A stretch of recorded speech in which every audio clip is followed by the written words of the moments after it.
سایت اولی 123apps.com است که از این وبسایت 1000 تا گنج قارون یک جای پیدا کردن میتونیم. مثلا ادیت کردن ویدیو، اسکرین ریکوردر است، تکست اسپیچ است، یعنی از عکس، ویدیو، پی دی اف همه چیز اینجا پیدا میشه.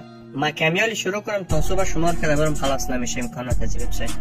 این وبسایت به خاطر از کینگ میگن ایره، به خاطر از که این وبسایت همیشه در دسترس است، نیاز به نصب کردن نداری، رایگان است، نیاز به لوگین شدن نداری و دیگه ای که مستقیم برو داخل کارت بکو پس برای. و این سایت بعدی جزگری کلی سایت هست به نام تاینی واو. این قسمت هست، بالاش کلیک میکنین وقتی سرچ کردین از این وبسایت خلاصه کوتاه اینجا اول پرسان میکنه که برای پی دی اف میخوایی یا برای ایمیج عکس، برای ویدیو تولز میخوایی، اسباب برای نوشتار میخوایی، یعنی برای چی تو میخوایی.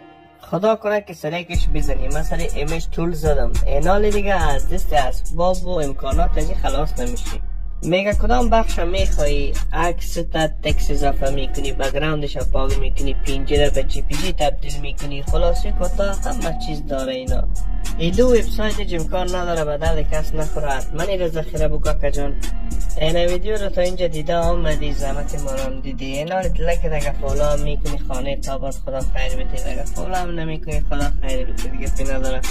منتقد زحمت های ما رو فالو میکنی خوش میشیم. تا قسمت بعدی شما رو به خدا یک تا میسپارم.